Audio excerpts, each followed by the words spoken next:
know, this might be hitting here. So everybody's doing their thing there, and I'm going to come down here and show you the big project for John and Lance, and this is John's 36-inch Cincinnati. So upper ramways right here is what they're going to be working on. Here's the actual ram flipped upside down. Lance is getting ready to start doing some scraping on it. You can see that the left side, if it's flipped over, this is the left side here. It's actually in really good shape. The side of it's in pretty good shape too. It was the right side that has some scoring in there. And I think you can see that. You can see these little gouges in here. That was from lack of lubrication is what causes that right there. So they're going to be working on that, getting that scraped first, and then probably move over to the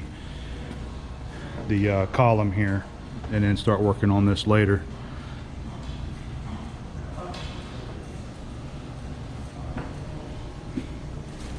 Love this machine. All right, we're over here on the Cincinnati Ram, and Lance and Keith Rucker are doing some inspection on it. So what's going on here? Keith brought his Kingway today so that we can actually, we're starting the ram with the bottom way, so the flat ways on the bottom of this ram, and if you look down, if you can pan down that way, you right actually, here, yeah. yep, you see some galling due to lack of lubrication, so it's where the actual cast fatigued, and we want to know how much wear there is one way relative to the other way. Okay. So this Kingway actually allows us to do that with this center level. This is a precision level. I think each line in here is 0.3 of an inch per foot, so this is even more accurate than like the stair at 199. So this is a really, really futzy accurate level, but it's going to give us a good indication. And from that, we can do some math and actually figure out the actual drop or whatever. But look at the ways here. Look, you can see the scrape marks on this side over here. Yep. And you get over here where the galling's at, and you see all that's gone, all the scrape marks are gone. We know that this side is worn more than this side, so this isn't going to be level. Down here on the end, it is. Okay. But so this will it's kind of not. give you an indication of how many thousandths lower this spot will be than this plane here. Exactly. Okay. Exactly. And also they adjust this because we're obviously not sitting on a perfectly flat and level table here. That's So- just me. I know. I just want to make sure it goes back to zero. This level is That might have been me leaning on the table here. It could be. Very well could have been. Yeah, I was leaning against it. Yeah, it's gone back to zero now, so we're Okay. good. Okay. And we're just going to basically move this the length of the base. So we'll just go about right there. And we'll let that level resettle out. And it's actually, Yeah, we didn't reset it because we actually shot this from the far end up. yeah. And so we didn't have the bubble on the right direction. But I don't know if your camera can see that, but we just literally moved about 5 points off scale. Okay. So And what would that be? 5 lines is going to be, if this is, I think is that about a foot, you guys, maybe? Looks about Yeah, it's 12 about a inches. foot. Yeah, so that's assuming those points. It's a thou and a half. Thou and a half. Okay. Yeah. All right. Let's go back to the top and we'll reset that zero on the far side because okay, so hopefully show your viewers the change in this bubble as we move this down. So we got to get off of it and let that bubble settle. Make sure we're not leaning on the table. Yep. I'm not touching it. And we had the bubble, the left side of the bubble where my hand is on the end tick mark over there on the bubble. So we just moved. Was that about 2 lines? I can't see it, guys. Yeah. Yeah, about 2 lines. Okay. 2 lines that way. So 6/10. Okay. About 6/10 difference in those 2 spots.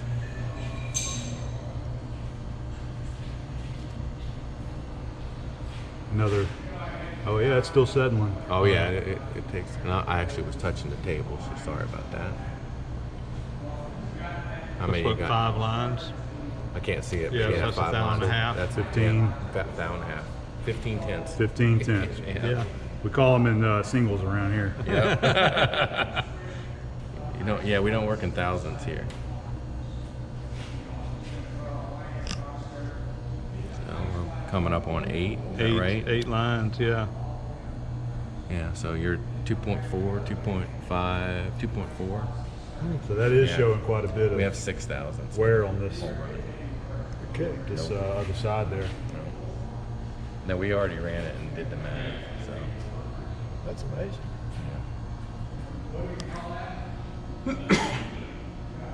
That's 10, yeah, 12. It's 12 just from the middle. Yeah, I wasn't even going to the end. Yeah, so that's 3.6 from the middle out to here.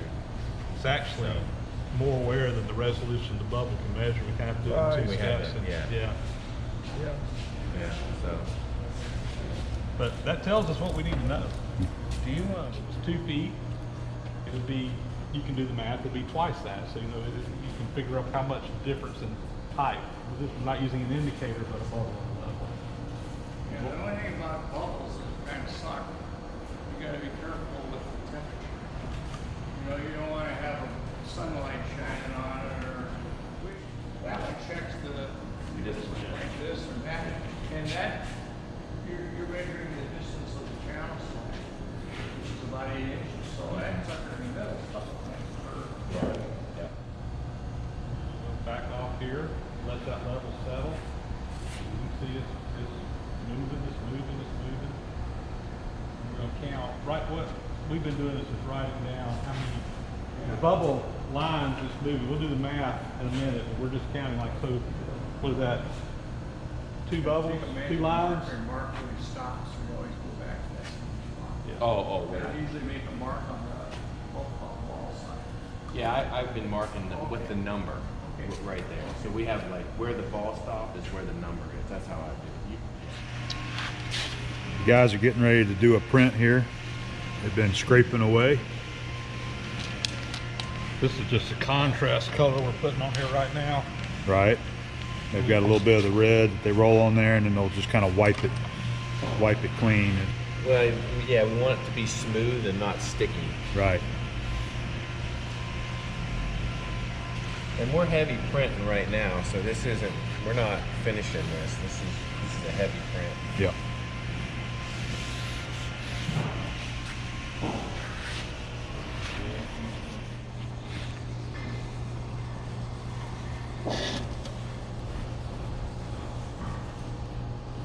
This is the same concept as using blue and yellow, but we're just using red and black, which is actually a fairly traditional color. So back in the old days, they'd use red lead for the contrast, and they would just use like lamp black or just carbon. Basically, they mix it up with some oil and use it for the black here. And it's a matter of preference as far as use blue or black. I personally, I can just see the black on the red better than I can the blue on the yellow. But some people say the opposite. It's a matter of preference. Either one works fine. And we got on the straight edge. And we're just printing here. Of course, the straight edge has been scraped flat. We hope. We hope. Yeah, no, it has been, and the black transfers to the high spots. That's a little smudge. Yeah, there's a smudge in the middle. Got a little smudge in there, but right now we're just rough printing. We really don't have the coverage, but we have spotting pretty much all the way down, which is a big improvement over where we were a while ago. Before we were just getting on the ends. We had a hole in the middle. Looks a lot better. So this is the heaviest. That's a smudge. That's a smudge. Oh, it is. Yeah, Okay. these are smudges This is a here. smudge here, but I mean, it's still probably high in there, but it's a little deceiving. Yeah. Okay. Making good progress though, guys.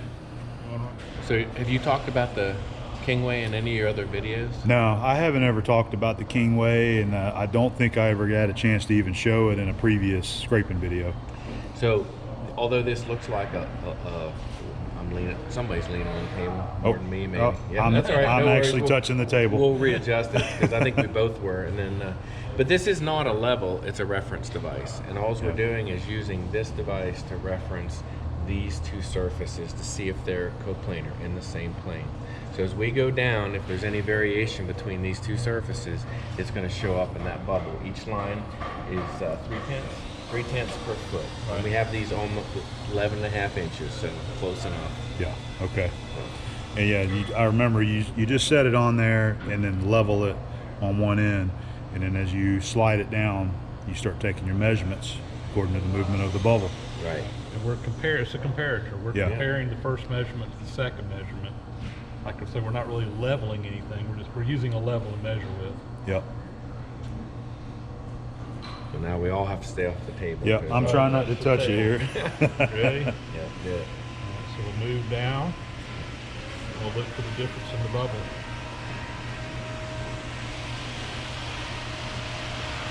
And I believe they said you give it at least 10 seconds to level out. I'm not sure we're that patient, but yeah. we try. So we're -1. So this spot's a little higher than that spot in reference to this. And we'll bring it back. Yeah, it's because that last one we made. So I'm going to re-reference to a different spot.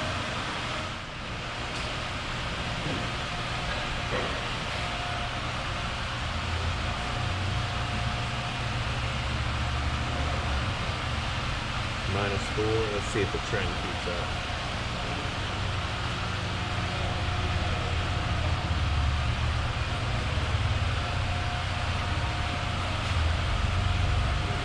Two and a half.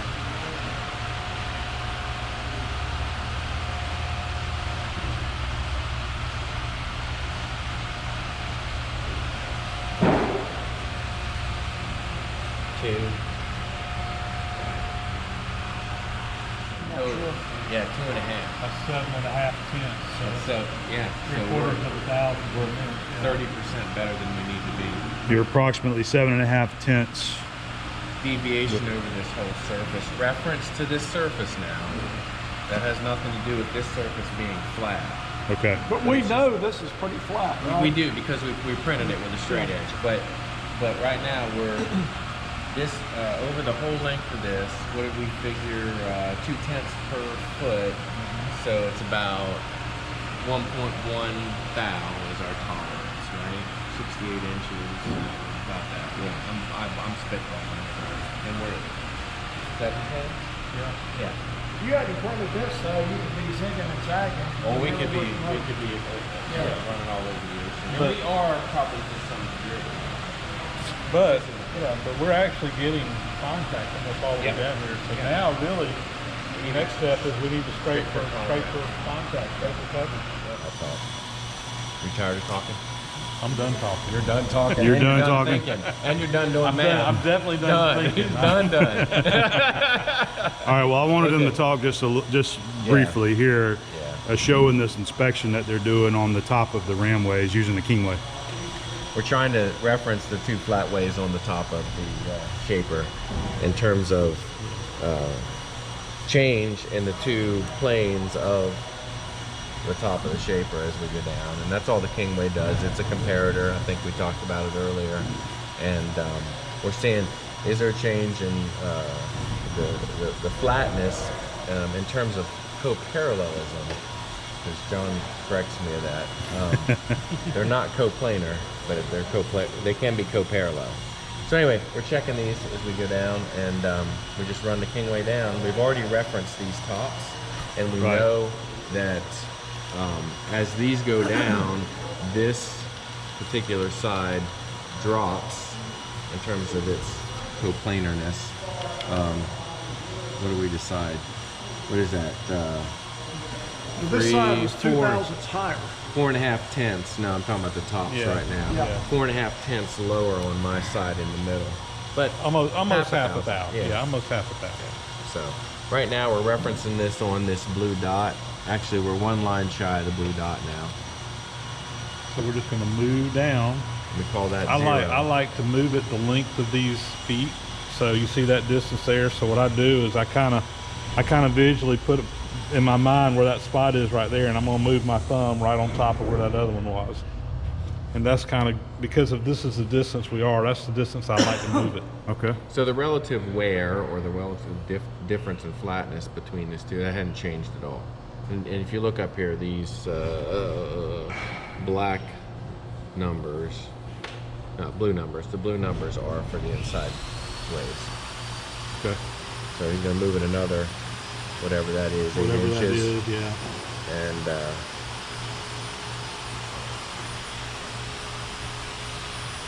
I had back on 0 still, same, haven't moved a bit.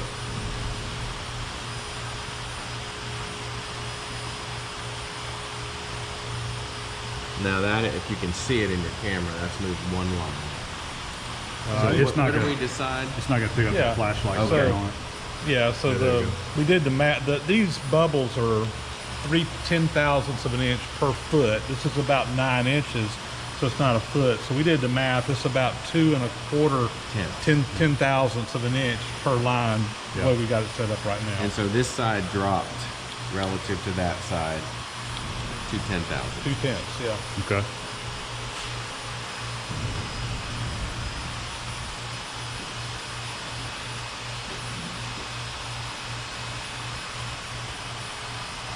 And we moved a line and a half relative to the 0 mark.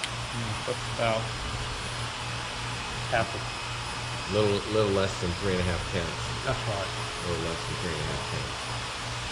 A little over 3.5 tenths. My brain shot. I don't need to do math. Yeah, we've been doing math for 5 days now. I'm about run out. It's about the 5th day of doing this stuff Yeah, here. yeah. Like my daughter said one time, I'm not taking math this semester, Dad. Don't ask me that question. So we know that there's a significant difference down here in the backside of the shaper, and so we just moved 4 lines, which ends up being 1,000ths. Okay. And that's this end being low. This flatway right here, relative to that flatway, has dropped off 1,000th of an inch Okay. from here.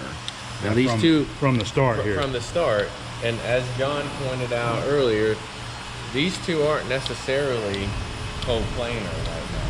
So if we were to stick a flat across these two, we have no idea. We don't know if one is higher or lower to start. Right. We're just looking at relative change over the full distance of the Yeah. shaper. Okay. Alrighty. And while we got them going, you don't have to set this up, but point out that indicator that's on the end there, and Yeah. how you would see if you want to get in here and measure the difference in the dovetail. Right, we could spin this around and stick this indicator under this edge right, Right. here, Yeah. or under that edge if we turned it around, and we could sweep that as well and look for changes Yeah. in relative flatness Right. Yeah. over Super. the length of it as a reference. Very cool. All right. It's a neat tool. Yeah, it is very, very neat. And, you know, it's cool to see some of the progress of an actual machine rebuilding, you know, in process here. You don't get to see a lot of that, so I wanted to make sure that we get to share a little bit of that. So thank you, Keith Yeah. and Lance, for sharing everything. Yeah, it's a big project. Yep. All right, so here's the ram, and they have I believe they've stopped on this, and it's pretty well done. They could probably continue to tinker with it and get it even better and better, but I believe they've got to a stop point on the ram, and I believe the video is showing pretty good. All of the scraping that's been done on it right here. You can still see the galling right in here. It starts here, goes down about there, and that was from insufficient oiling while it was being used, which John says that he has corrected. He's got it pumping like it's supposed to now. But they've got both of these scraped in. I'll just comment on this score. I mean, you know, this is not ideal by any means, but everything is now below the surface, so we're flat on top. You know, that's not really going to matter. Is it ideal? Would it be good to get it out? It'd be awesome to get it out, but it's too much work, and it's just not worth it. It is a lot. It would be so much time added just to fix those little grooves in there, and it shouldn't. As long as the way wipers are doing their job, Right. this shouldn't. This is caused from insufficient oiling. Right, there. That's right. not from dirt getting in there. If it was from dirt getting in there, you would have scratches from the very end all the way up in there. But a beautiful job that they've done on this. It just looks wonderful right here, and a prime example of what scraping is done. I mean, why it's used. You know, you can do this right here on your workbench with a biax or a hand scraper, and get this thing perfectly flat. You just got to have a good reference. You know, so you got to have your straight edges. We were using, I believe it was Lance's 6-foot straight edge on this right here. Yeah. Yep. When we started on this, it was really kind of questionable as to whether this was something that we should, get reground. It had so much material to come off. It was kind of, I think it was 3,000 or 4,000 that we had to take off. Yeah. Which is a lot when you're hand scraping, but we decided that by the time we took it in there and put it on the grinder and did all the work and built jigs to hold it, that we could just do it by hand. So right. That's what we did. Right. But this has taken us, we've been working on this probably 3 straight days. Right. Just working on these 2 surfaces. Yeah. So it's a lot easier where you could have ground it and then come in here and just finish scrape it. But it can be done. You can move a lot of metal with a hand scraper. That's right. It's not always ideal, but sometimes it's the best option. In this case, we felt like it's the best option. And Richard teaches us, I believe it's 5 thousandths. If it's over 5 thousandths out, then send it off to the machine shop to be milled or ground or whatever process you want to do. And then you still come in and have to hand scrape it. Right. Because you got to have it straight. You got to have it so that oil retains the surface here and slides on all of the bearing points along here. So looking real good. I'm sure I'll be back another time to see more of the work done on this shaper as John keeps working on it. Probably come down and give him a hand another time. And so the next step is, we showed the ways over on the machine. We got to get those scraped and flat. And basically what we're going to use is we'll use this as the straight edge. This will become the reference surface that we scrape the machine in with. So instead of trying to get in there with 2 straight edges and worried about whether they're in the same plane or whatever, we're just going to match it to this. So makes total sense. Becomes our straight edge. Yeah, so we'll set it upside down, we'll flip it back over and set it in there and print it using the ram. Yep. Did you guys discuss the parallelism of the dovetails? That work yet is next? Yeah, so we haven't really, and we haven't done this at all, but we've got the dovetails. We have not touched these surfaces. Right. We've come in with the Kingway, and he showed you a while ago the indicator. We hung the indicator over and actually came through here.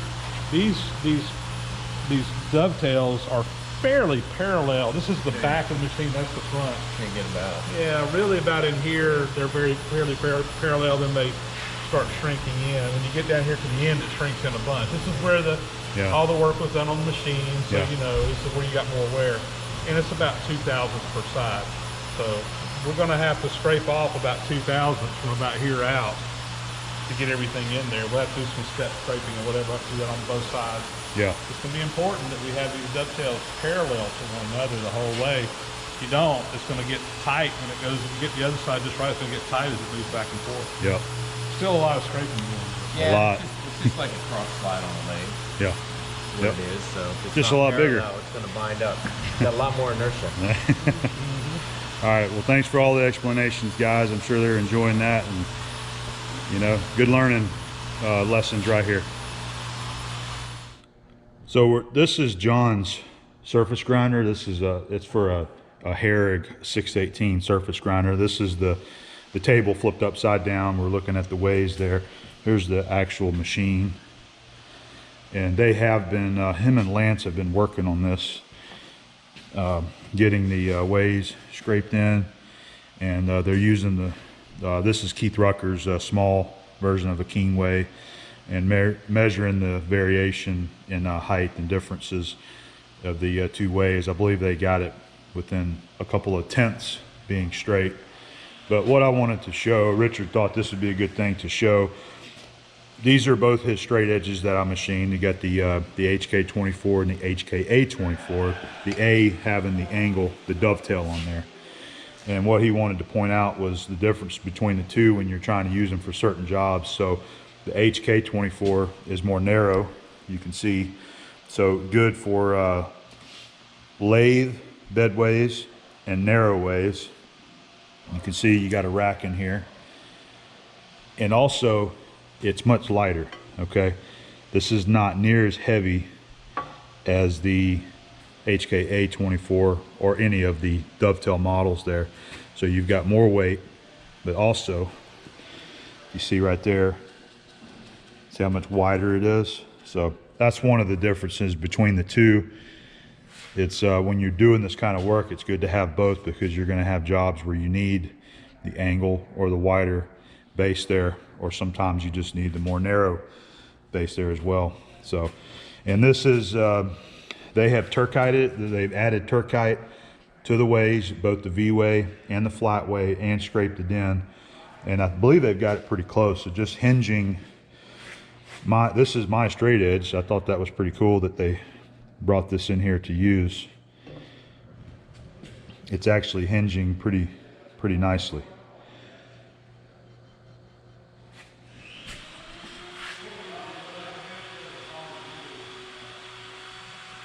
Usually when you're looking for a good hinge, you're approximately a third in or so from the end of the part, and that's for any part that you're hinging. Doesn't matter if it's a little tool block or a straight edge or anything. So anyway, I just wanted to share that little clip. Thought that was pretty good stuff to add to the video content here for this video. There's some guy that, I forgot my freaking cell phone this morning. There was some guy that knows you and Lance, and one of you guys was telling me the other day about a guy in Jacksonville that's got a shitload of straight edges. Oh, yeah. Well, a guy sent me a photograph of that. And, Full-blown retail for all that stuff. yeah. She's got a couple power scrapers underneath the bed. It's a little bit. $3,000 a piece for copper. Yeah, it pulled over another line, which I guess one line's 3/10 on a foot. We're only measuring, what, 4.5 inches, so it's just to make Yeah, it's a pretty 10. good. Well, Pretty good right he had there. a 24-inch Brown Sharp. He wanted $650 for it. Yeah. And He might sell them slowly that way. you know, it's one of those things that Pretty good. if I had a job and I needed it right now, I really ain't too bad, I don't think. No. Just have it.